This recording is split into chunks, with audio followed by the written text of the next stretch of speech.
মৎস্য ও প্রাণী সম্পদ মন্ত্রণালয়ের উপদেষ্টা হিসেবে দায়িত্ব নেওয়ার পর আগে দেশের মানুষ ইলিশ খাবে, তারপর রপ্তানি, এমন ঘোষণা দিয়েছিলেন ফরিদা আক্তার। কিন্তু ২১ সেপ্টেম্বর বাণিজ্য মন্ত্রণালয় জানায় ৩,০০০ মেট্রিক টন ইলিশ বাংলাদেশ থেকে ভারতে রপ্তানির অনুমতি দিয়েছে তারা।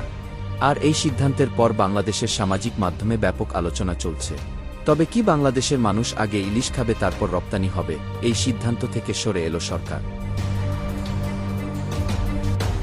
এ বিষয়ে উপদেষ্টা ফরিদা আক্তার বলেন, যদি এমন হতো আমরা বলতাম যে মৎস্য ও প্রাণিসম্পদ মন্ত্রণালয় এখন যথেষ্ট উৎপাদন করছে বিধায় আমরা এখন রপ্তানির সিদ্ধান্ত নিচ্ছি। এরকম কি কোনো ঘোষণা আমরা দিয়েছি? এরকম ঘোষণা তো আমরা দেইনি। কাজেই আমাদের এটা সরে আসার বিষয় না। এটা হলো বিশেষ অনুরোধের প্রেক্ষিতে বাণিজ্য মন্ত্রণালয় যে সিদ্ধান্ত নেয় সেখানে আমরা কিভাবে বাধা দেব? সরে আসা বললে এটা ভুল হবে। প্রথমত দেশের মানুষ খাবে, সে খাওয়ার পর্যায়ে আমরা এখনও কাজ করে যাচ্ছি। ওরা হয়তো একটু বেশি রিকোয়েস্ট করেছে, সে কারণে বাণিজ্য মন্ত্রণালয় হয়তো এটা করছে, সেটার সাথে আমাদের সম্পৃক্ততা নেই। বাণিজ্য মন্ত্রণালয়ের বিজ্ঞপ্তিতে বলা হয়েছে, পররাষ্ট্র মন্ত্রণালয়ের চিঠি, কলকাতার মাছ আমদানিকারকদের চিঠি এবং বাংলাদেশের রপ্তানিকারকদের আবেদনের প্রেক্ষিতে ৩,০০০ মেট্রিক টন ইলিশ রপ্তানির অনুমোদন দেওয়া হল। দুর্গাপূজায় পশ্চিমবঙ্গে বাংলাদেশের ইলিশের চাহিদা থাকায় প্রতি বছর বাংলাদেশ থেকে কিছু ইলিশ রপ্তানির অনুমতি দেওয়া হয়।